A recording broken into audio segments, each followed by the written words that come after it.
Hi everyone, welcome to Anecdotes by Addison. I'm here to tell you like it is because that's what I do best. And today I'm here to talk to you about where the racial tensions in America started over the past decade and why the Black Lives Matter movement is dangerous. I believe in miracles, and a miracle is happening tonight. You're thinking about my baby, it don't matter if you're black or I just want to say, can we all get along?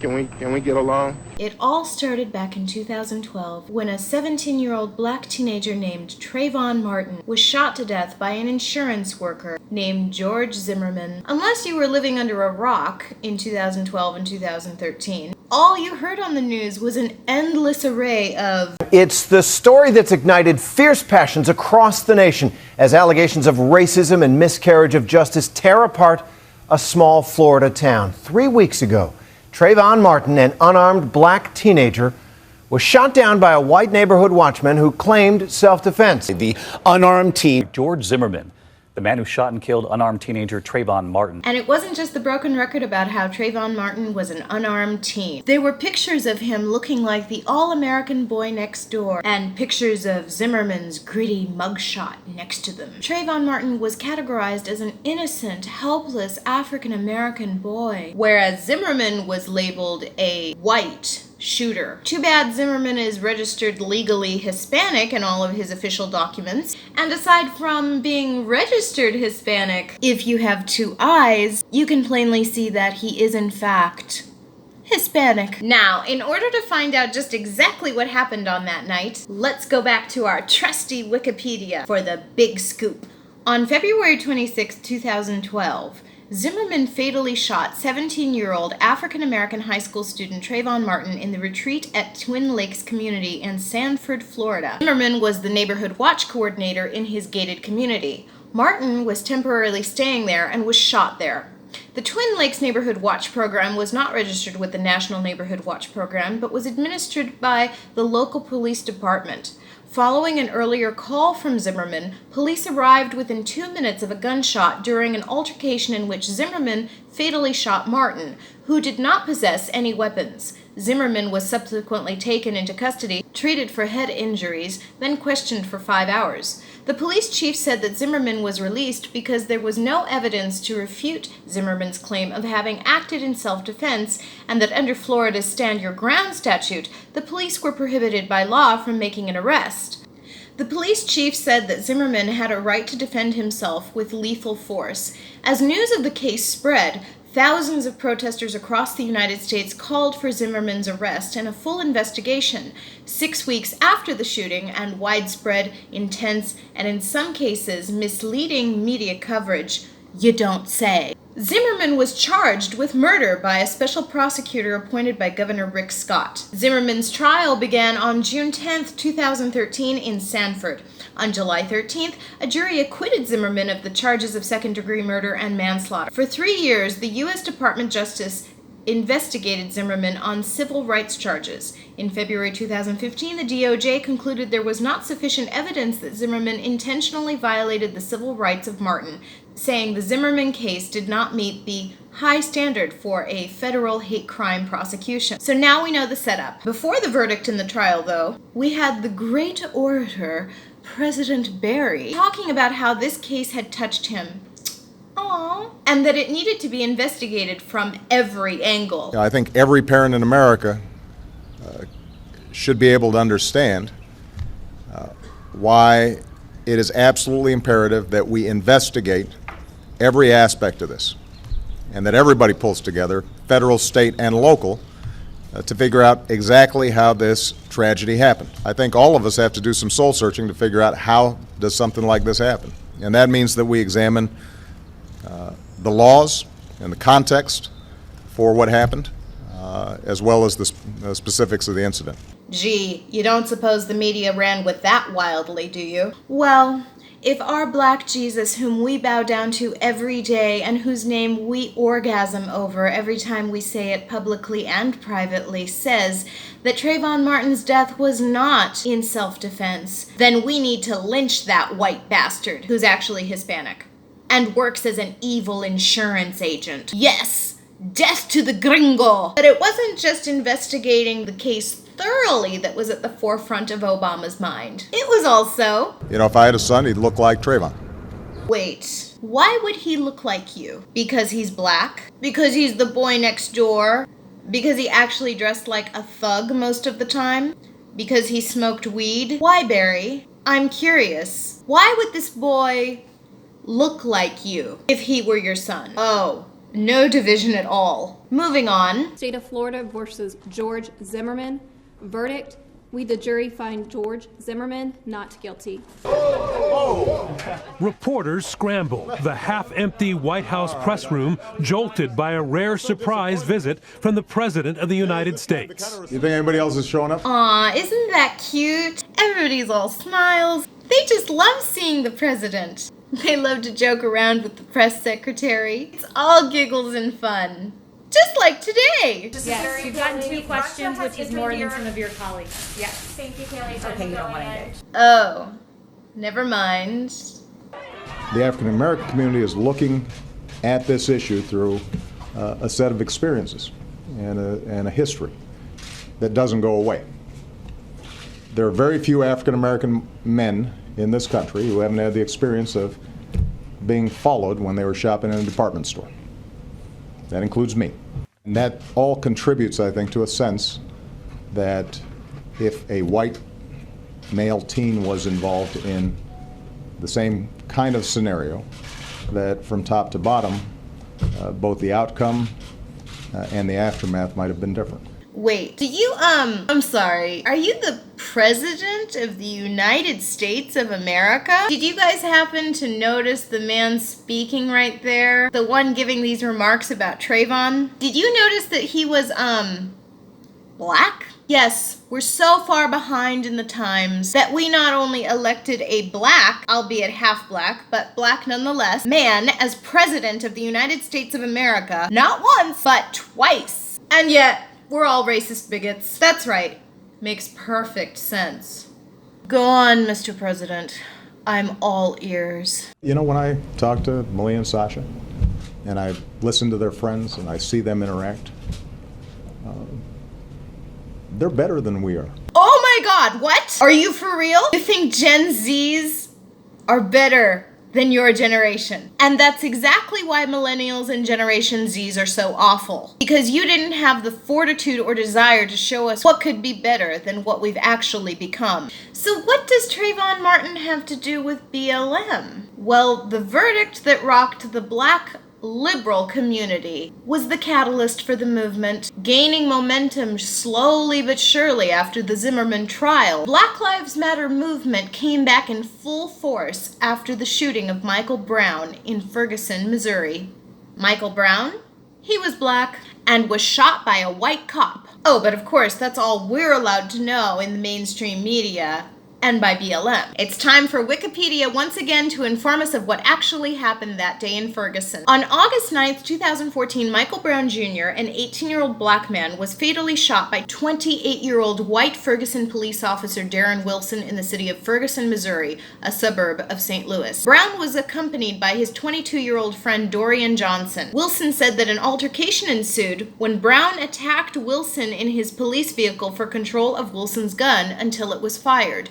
Johnson claimed that Wilson initiated a confrontation by grabbing Brown by the neck through his car window, threatening him, and then shooting at him. At this point, both Wilson and Johnson state that Brown and Johnson fled, with Wilson pursuing Brown shortly thereafter. Wilson stated that Brown stopped and charged him after a short pursuit. Johnson contradicted this account, stating that Brown turned around with his hands raised after Wilson shot at his back. According to Johnson, Wilson then shot Brown multiple times until Brown fell to the ground. In the entire altercation, Wilson fired a total of 12 bullets, including twice during the struggle in the car. The last was probably the fatal shot. Brown was struck 6 times, all in the front of his body. This event ignited unrest in Ferguson. A subsequent FBI investigation found that there was no evidence that Brown had his hands up in surrender or said, "Don't shoot," before he was shot. However, protesters claimed that he had done so, and later used the slogan, "Hands up, don't shoot." Protests, both peaceful and violent, continued for more than a week in Ferguson, police later establishing a nightly curfew. A grand jury was called and given extensive evidence from Robert McCulloch, the St. Louis County prosecutor. On November 24, 2014, McCulloch announced the St. Louis County grand jury had decided not to indict Wilson. In March 2015, the U.S. Department of Justice reported the conclusion of its own investigation and cleared Wilson of civil rights violations in the shooting. It found forensic evidence supported Wilson's account, and the witnesses who corroborated the officer's account were credible. Witnesses who had incriminated him were found to be not credible, with some admitting they had not directly seen the events. The U.S. Department of Justice concluded that Wilson shot Brown in self-defense. But that didn't matter. No, of course not. Facts are really unimportant when we have systemic racism to cite. After all, we had a black president at the time. It didn't matter that we'd made that much progress. Instead, we were going to turn another city upside down, burning it in effigy, because there are some racist people in the world. And even if the cop who shot Brown wasn't actually racist and he shot him in self-defense, we're just going to use him as a scapegoat. Because we're pissed at the system. And we have a right to burn things, kill people, and loot, don't you know? Because just like the LA riots, that'll solve everything. Breaking news tonight, chaos erupting on the streets of Missouri. The grand jury finding no probable cause to indict Officer Darren Wilson in the death of an unarmed teenager, Michael Brown. Oh, did you hear that? An unarmed teen. Sounds vaguely familiar, doesn't it? The Associated Press came out with an article that starts out like this. On August 9th, 2014, Michael Brown and a friend were walking in the middle of Canfield Drive, a two-lane street in the St. Louis suburb of Ferguson, Missouri, when a police officer drove by and told them to use the sidewalk. After words were exchanged, the white officer confronted the 18-year-old Brown, who was black. The situation escalated, with the officer and Brown scuffling. The officer shot and killed Brown, who was unarmed. This really makes it sound like the cops in Ferguson have nothing better to do with their time than to tell some innocent black kid to start walking on the sidewalk. I mean, honestly, if this weren't such a pathetic attempt to paint Brown as some innocent bystander in some racist white cop's fantasy of to shoot and kill a Negro, it would actually be quite humorous. Humorous in the sense that they would expect us to believe something so ridiculous. It couldn't be that Brown antagonized the cop in some way. It couldn't be that, like what we read on Wikipedia, Brown attempted to get the cop's gun from him until finally he was fatally shot. It couldn't possibly be that the kid was up to no good to begin with and then brought the tragedy on himself. No. Hashtag all blacks are innocent. Hashtag all whites are racist and evil. Hours before the tragic Dallas police massacre in 2016, President Obama gave a controversial speech that some say is what fueled the fire for the shootings in Dallas that very same night. The president stated, and I quote, "But I repeat, if communities are mistrustful of the police, that makes those law enforcement officers who are doing a great job and are doing the right thing, it makes their lives harder. So when people say Black lives matter, it doesn't mean blue lives don't matter. It just means all lives matter. But right now, the big concern is the fact that data shows black folks are more vulnerable to these kinds of incidents." Referring to other shootings that had happened days leading up to the speech, he said, "But what I can say is that all of us as Americans should be troubled by the shootings. These are not isolated incidents. They're symptomatic of a broader set of racial disparities that exist in our criminal justice system. And I just want to give people a few statistics to try to put in context why emotions are so raw around these issues. That if you add it all up, the African American and Hispanic population, who make up only 30% of the general population, make up more than half of the incarcerated population. These are facts. And when incidents like this occur, there's a big chunk of our fellow citizenry that feels as if, because of the color of their skin, they are not being treated the same. And that hurts. And that should trouble all of us. This is not just a black issue. It's not just a Hispanic issue. This is an American issue that we should all care about. All fair-minded people should be concerned. Just hours later, 5 Dallas police officers were killed and 9 injured in the bloodbath in downtown Dallas, Texas. Thanks, Obama, for your words of warmth and inclusion. No division there at all. All of this being said, The deaths of Trayvon Martin and Michael Brown were tragic ones. No question. Any life lost is tragic. Any killing is tragic, no matter if they were good people or bad. And I'm not here to claim whether or not Martin or Brown were good or bad people. I didn't personally know them. All I know is what I know about them. And that is that in both incidents, they started something that got them shot and killed. It was the deaths of Martin and Brown, though, sparked the outrage within the liberal black community and what promoted the movement of Black Lives Matter. More protests, more rioting, and more inexcusable violence ensued in the name of these teens' deaths. And why? Because of the recent death of George Floyd, they have resurfaced with a vengeance after a silent calm before the storm of sorts over the past few years. The Black Lives Matter movement is an evil, racist, anti-everything normal, and even remotely godly organization. Their name, Black Lives Matter, seems harmless on the surface, and it's a name that no one can really argue with unless you are actually a blatant, unabashed racist. Of course Black Lives Matter! And when you try to counter that phrase with,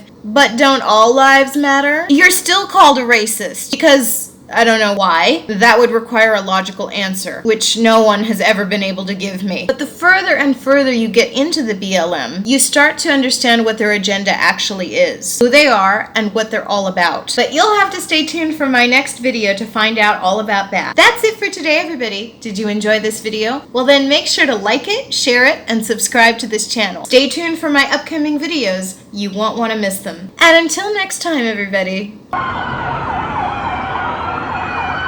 They're shooting right now, and there's an officer down. It's coming from the right over there, from around these buildings. I don't know where. Main Street and Lamar. This is Main Street and Lamar. And then there's somebody else down over there. If you can see around this corner. I don't know if y'all can see that. Holy.